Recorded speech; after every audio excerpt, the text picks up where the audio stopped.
Hello everyone, সবাইকে স্বাগতম আজকের ক্লাসে। আমি সুদীপ্ত, আপনাদেরকে স্বাগতম জানাচ্ছি আজকের ইন্টারন্যাশনাল অ্যাফেয়ার্স ক্লাসে। তো আজকের ক্লাসে আমরা যেটা করার চেষ্টা করব, আমরা হচ্ছে ইন্টারন্যাশনাল অ্যাফেয়ার্স বিসিএস এর জন্য যে পড়তে হয়, তো বিসিএস পরীক্ষার ধাপগুলোতে এটার সিলেবাসটা কি এটা একটু বোঝার চেষ্টা করব। তো আমরা কথা না বাড়িয়ে সামনে এগিয়ে যাই। সবার আগে আমার পরিচয়টা আমি একটু দেই।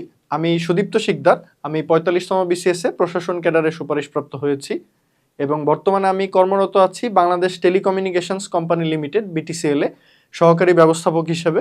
আর আমি পড়াশোনা করেছি electrical and electronic engineering department, BUET থেকে। এই হচ্ছে আমার সংক্ষিপ্ত পরিচয়। আচ্ছা, এখানে আমরা যদি একটু দেখি যে বিসিএস পরীক্ষার টোটাল 3টা ধাপ: বিসিএস প্রিলিমিনারি, তারপরে হচ্ছে রিটেন, তারপরে ভাইবা।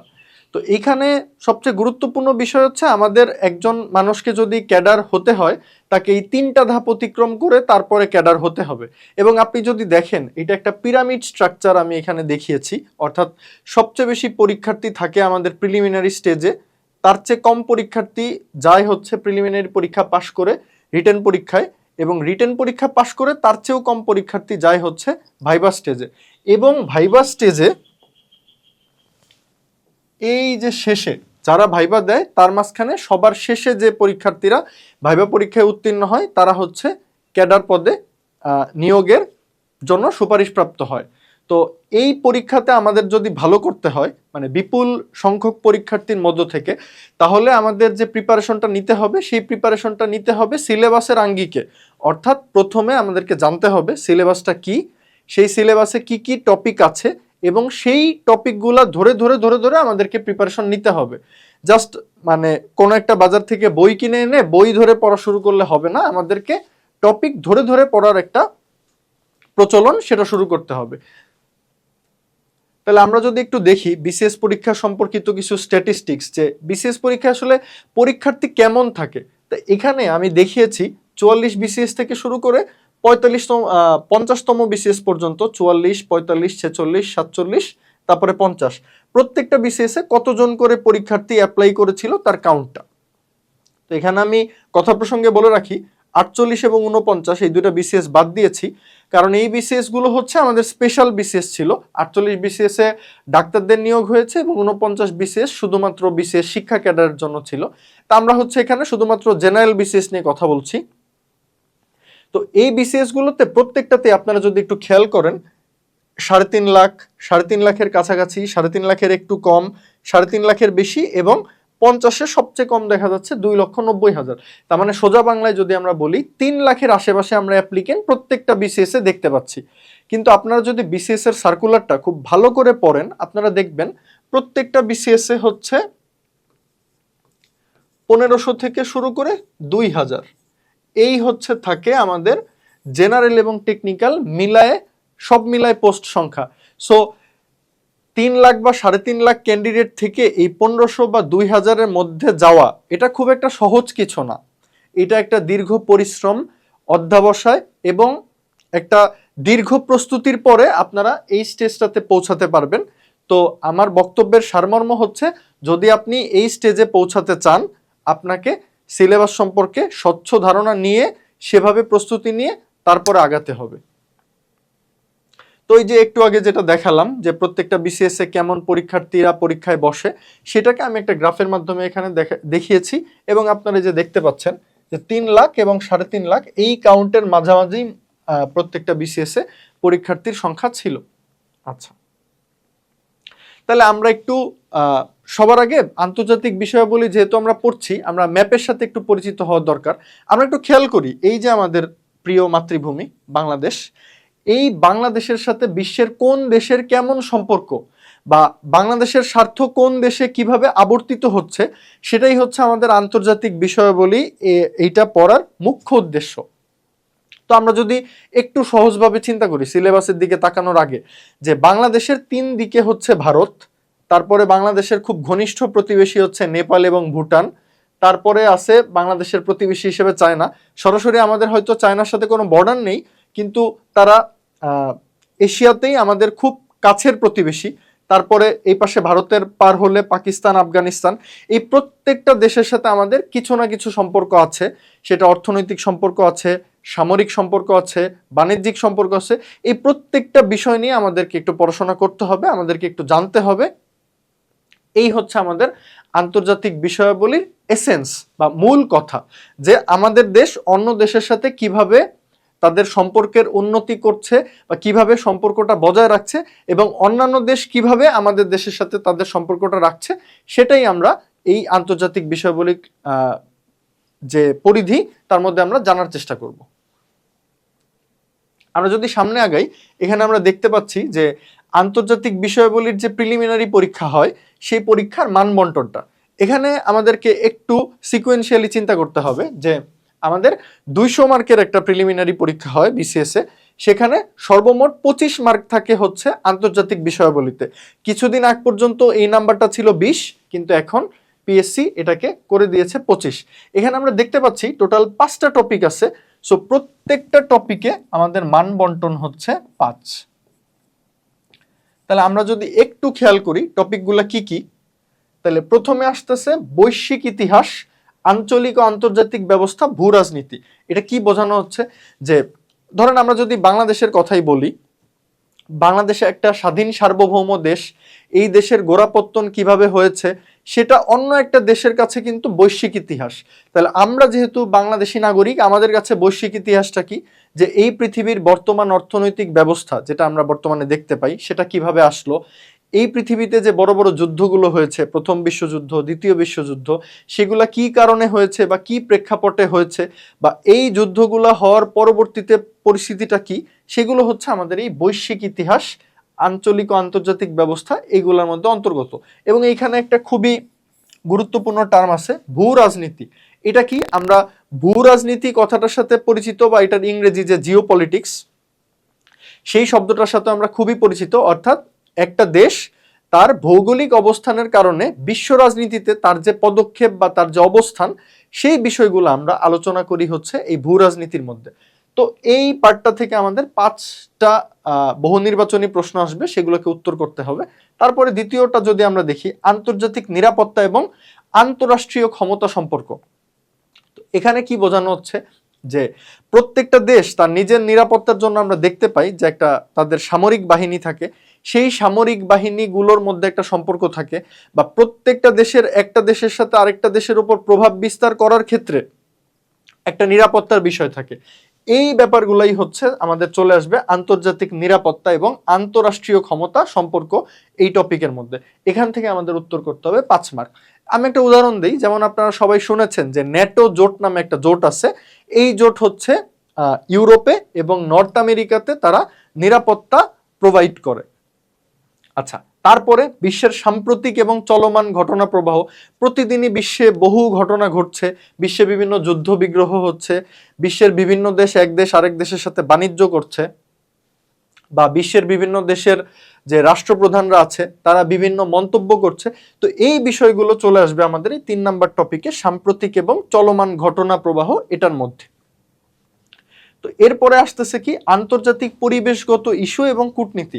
আমরা জানি যে আমাদের জলবায়ু ক্রমাগত পরিবর্তিত হচ্ছে, এবং এই জলবায়ু পরিবর্তনের কারণে বিভিন্ন জায়গায় লবণাক্ততা বেড়ে যাচ্ছে, বা আমরা দেখতে পাচ্ছি বৃষ্টিপাত কম হয়ে খরা হচ্ছে।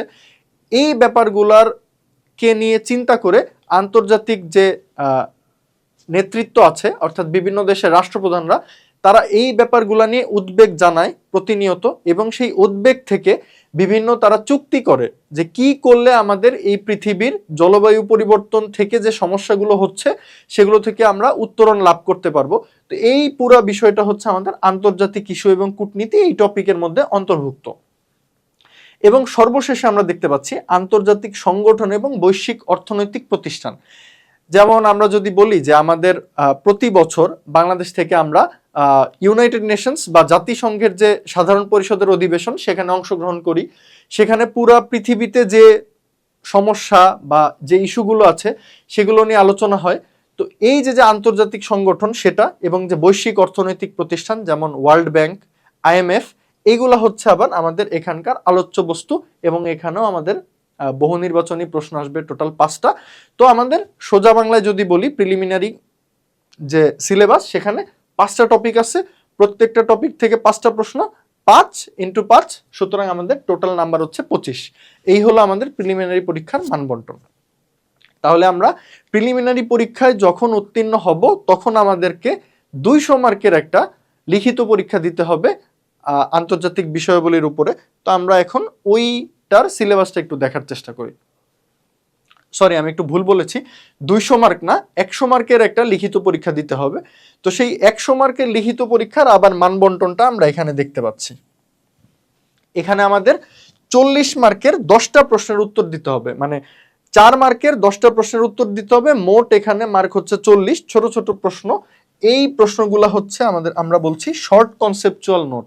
তার মানে এখানে বিভিন্ন ছোট ছোট টপিকের নাম ধরে বলবে যে এই জিনিসটা কি, এই জিনিসটা কেন। তো এই ব্যাপারগুলোকেই বলা হচ্ছে কনসেপচুয়াল নোট। এরকম 10টা প্রশ্ন থাকবে যার উত্তর করতে হবে, প্রতিটির মান হচ্ছে 4। সুতরাং এই হচ্ছে আমাদের 40 মার্ক। আর যে 60 মার্ক, এখানে আমরা দেখতে পাচ্ছি 3টা প্রশ্নের উত্তর করতে হবে অ্যানালাইটিক। তার মানে ধরেন আপনাকে বিশ্বের কোনো একটা সমস্যা বা বিশ্বের কোনো একটা ইস্যু দিয়ে বলা হলো যে এই ইস্যুতে আপনার মতামত কি, বা এই ইস্যু নিয়ে আর কি কি চিন্তা করা যায়, এই ব্যাপারটা হচ্ছে আমাদের এই অ্যানালাইটিক সেকশনে আসবে। অর্থাৎ এখানে আপনাকে 3টা বড় প্রশ্নের উত্তর দিতে হবে যার প্রতিটার নম্বর হচ্ছে 15। তো এই হচ্ছে আমাদের 45 মার্ক। এবং সর্বশেষে একটা 15 মার্কের প্রশ্ন থাকে, এটাকে আমরা বলি প্রবলেম সলভিং কোশ্চেন। এটা কি? ধরেন আমি একটা উদাহরণ দিলে আপনারা সবচেয়ে ভালো বুঝতে পারবেন যে মায়ানমার থেকে রোহিঙ্গারা আমাদের দেশে, তাদের দেশের যে অস্থিরতা তার কারণে আমাদের দেশে এসে অবস্থান নিয়েছে। এখন এই রোহিঙ্গা নাগরিকদের কিভাবে আমরা তাদের দেশে প্রত্যাবাসন করতে পারি, তার মানে এটা তো আমার দেশের কাছে একটা প্রবলেম, এই প্রবলেমটা আমি কিভাবে সলভ করতে পারি, এই রিলেটেড একটা প্রশ্ন আমাদেরকে উত্তর করতে হবে 15 মার্কের, অর্থাৎ বড় প্রশ্ন। তার মানে আমি যদি লিখিতর যে পুরো প্রসেসটা এটাকে সামারাইজ করি, আমাদের 100 মার্কের মধ্যে 40 মার্কের হচ্ছে ছোট ছোট 10টা প্রশ্নের উত্তর দিতে হবে, আর 4টা বড় প্রশ্নের উত্তর দিতে হবে এখানে 60 মার্কে, যেখানে প্রত্যেকটা প্রশ্নের মার্ক হচ্ছে 15। তো এই হচ্ছে আমাদের আন্তর্জাতিক বিষয়াবলীতে। তো আন্তর্জাতিকে এইখানে টোটাল যে যে টপিক আমাদেরকে পড়তে হবে আন্তর্জাতিক বিষয়ের জন্য, সেটার এখানে একটা ব্রিফ ডেসক্রিপশন দেওয়া আছে।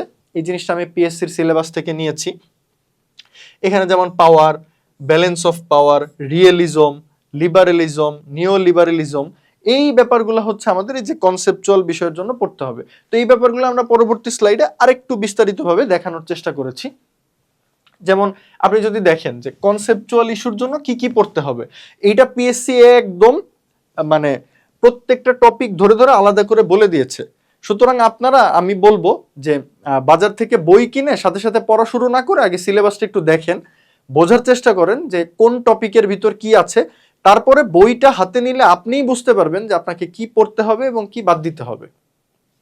আচ্ছা, তাহলে আমরা একটা একটা করে দেখি যে ইন্ট্রোডাকশন টু ইন্টারন্যাশনাল অ্যাফেয়ার্স, আন্তর্জাতিক বিষয়াবলী এটা আসলে কি, কেন, কিভাবে আসলো, এটা হচ্ছে আমাদের প্রথম টপিকের আলোচ্য বিষয়।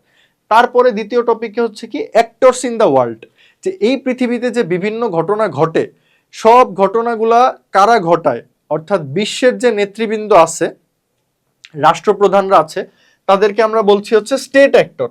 এই যে মডার্ন স্টেট কি, স্টেট অ্যাক্টর কারা। এবং তারপর আরেকটা জিনিস আছে নন স্টেট অ্যাক্টর। যেমন ধরেন আমি যদি একটা উদাহরণ দেই যে বর্তমান বিশ্বে গুগল, এইটা কোম্পানি হিসেবে একটা অনেক বড় একটা কোম্পানি, এবং এই কোম্পানি অন্য দেশের যে পলিসি সেই পলিসিকে চেঞ্জ করার ক্ষমতা রাখে। তার মানে আন্তর্জাতিক বিষয়ে সে হবে নন স্টেট অ্যাক্টর।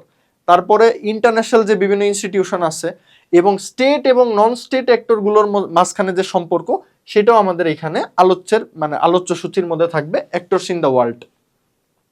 তারপরে আমাদের টপিক কি, পাওয়ার অ্যান্ড সিকিউরিটি। আমরা যে একটু আগে বললাম যে প্রত্যেকটা দেশের সামরিক বাহিনী থাকে, সেই সামরিক বাহিনীগুলোর মধ্যে যে সম্পর্ক বা তারা কিভাবে নিজের দেশের নিরাপত্তার উপরে ঝুঁকিগুলোকে চিন্তা করে, সেই টপিকগুলো হচ্ছে আমাদের এই পাওয়ার এবং সিকিউরিটির মধ্যে আমরা পড়াশোনা করব। তারপরে আমাদের আসবে হচ্ছে মেজর আইডিয়া অ্যান্ড আইডিওলজিস। আমরা প্রায়ই শুনি যে ইউনাইটেড স্টেটস অফ আমেরিকা এটা একটা পুঁজিবাদী রাষ্ট্র, বা হচ্ছে চায়না এটা একটা সমাজতান্ত্রিক রাষ্ট্র। এই পুঁজিবাদ বিষয়টা কি, সমাজতন্ত্র বিষয়টা কি, এই জিনিসটাই হচ্ছে আমরা এই মেজর আইডিয়া বা আইডিওলজি এর মাঝখানে পড়ব। তারপরে আমরা যে জিনিসটা পড়বো সেটা হচ্ছে ফরেন পলিসি বা ডিপ্লোমেসি। প্রত্যেকটা দেশ কিভাবে অন্য দেশের সাথে তাদের সম্পর্ক তৈরি করবে, কিভাবে তার বাণিজ্য বৃদ্ধি করবে, কিভাবে তার সামরিক বাহিনী অন্য দেশের বাহিনীর সাথে সম্পর্ক তৈরি করবে, এই বিষয়টা হচ্ছে আমাদের এই পরবর্তী যে টপিকটা ফরেন পলিসি এন্ড ডিপ্লোমেসি, এটার মধ্যে অন্তর্গত। আচ্ছা, আমাদের তারপরের টপিকটা হচ্ছে কি ইন্টারন্যাশনাল ইকোনমিক রিলেশন। সব কিছুর মূলে কিন্তু ভাই অর্থনীতি। আপনার যদি অর্থনীতি ঠিক থাকে আপনার সব ঠিক। সুতরাং একটা দেশের সাথে আরেকটা দেশের সম্পর্কের একটা অন্যতম ভিত্তি হচ্ছে কিভাবে তারা বাণিজ্য করছে, এবং সেই বাণিজ্যটা কিভাবে হয়। এই যে এখানে টপিক বলেছে ফরেন ডিরেক্ট ইনভেস্টমেন্ট, অর্থাৎ ধরেন বাংলাদেশে কোনো একজন বিদেশি একজন বিনিয়োগকারী তিনি বিনিয়োগ করলেন, সেটা হবে ফরেন ডিরেক্ট ইনভেস্টমেন্ট। তারপরে হচ্ছে আমরা যে নর্থ সাউথ গ্যাপ, তার মানে গ্লোবাল নর্থ হিসেবে বলা হয় যে ধনী রাষ্ট্রগুলো, এবং গ্লোবাল সাউথ বলা হয় যেগুলো অপেক্ষাকৃত কম মানে অর্থনৈতিকভাবে সবল যেসব রাষ্ট্র, সেগুলোকে গ্লোবাল সাউথ বলা হয়। তাদের মাঝখানে যে গ্যাপ, সেটা হচ্ছে আমাদের এখানকার আলোচ্য বিষয় ইন্টারন্যাশনাল ইকোনমিক রিলেশনসের মধ্যে। আচ্ছা, তারপরে যদি আমরা দেখি যে আমাদের কনসেপচুয়ালের জন্য আর একটা সর্বশেষ জিনিস পড়তে হয়, সেটা হচ্ছে গ্লোবাল এনভায়রনমেন্ট। ওই যে আমরা এটা প্রিলিতেও কিন্তু দেখেছি যে আমাদের পরিবেশ, কূটনীতি, এই রিলেটেড ব্যাপারগুলো পড়তে হয়। এই যে আপনি এখানে দেখলেই তাকালেই দেখতে পারবেন global warming, climate adaptation, climate change, এই মানে জলবায়ু রিলেটেড যা কিছু আছে বা এই রিলেটেড পুরা বিশ্বে এখন পর্যন্ত কি কি চুক্তি হয়েছে বা কি কি জিনিস আমরা মেনে চলি, সেই ব্যাপারগুলো হচ্ছে আমাদের এই গ্লোবাল এনভায়রনমেন্টের মধ্যে আলোচ্য সূচি। তো এই কনসেপচুয়াল ইস্যুর এই ব্যাপারগুলো যদি আমরা একবারে পড়ে ফেলি তাহলে আমাদের 40 মার্কের পড়াশোনা শেষ। এখন আমাদের তাকাতে হবে পরবর্তী যে 60 মার্ক সেটার দিকে, প্রবলেম সলভিং এবং এম্পিরিক্যাল ইস্যুর দিকে। তার আগে একটা কথা বলি যে আপনি যে এই 15 মার্কের এক একটা বিশ্লেষণধর্মী প্রশ্নের উত্তর যখন করবেন, তার মানে আপনার তো বিশ্লেষণ করতে গেলে কিছু কিওয়ার্ড লাগবে। সেই কিওয়ার্ডগুলো আপনি কোথা থেকে পাবেন? সেই কিওয়ার্ডগুলো আপনি পাবেন হচ্ছে এই যে কনসেপচুয়াল ইস্যু আমরা মাত্র যে পড়লাম এখান থেকে। এখান থেকে আপনি যে কিওয়ার্ডগুলো শিখবেন বা তার গভীরে যে ধারণাগুলো আছে, এই ধারণাগুলো যে আপনি শিখলেন, সেই ব্যাপারগুলোরই আপনি প্রয়োগ ঘটাবেন হচ্ছে এই এম্পিরিক্যাল ইস্যুর যে 15 মার্কের প্রশ্নগুলো আছে এই প্রশ্নগুলোতে। অর্থাৎ এর বিশ্লেষণে আপনি তার প্রয়োগ ঘটিয়ে একটা সুন্দর বিশ্লেষণ করার চেষ্টা করবেন যে প্রশ্নটা কি এবং সেই প্রশ্নের উত্তরটা কেমন হবে। আচ্ছা, এবার এম্পিরিক্যাল ইস্যুর মধ্যে আলাদা করে আবার কিছু টপিকের নাম দেওয়া আছে। এই টপিকগুলো ওই আগের কনসেপচুয়াল ইস্যুর সাথে সিমিলার। যে ইউনাইটেড নেশন সিস্টেম, যে আমরা সবাই জানি যে আমাদের জাতিসংঘ আছে, তো এই জাতিসংঘের সিস্টেমটা কি, কিভাবে এটা অপারেট করে, এটার কার্যপরিধি কি, তো এই ব্যাপারগুলো আমাদের এখানে একটু পড়তে হবে। তারপরে হচ্ছে foreign relation of major powers.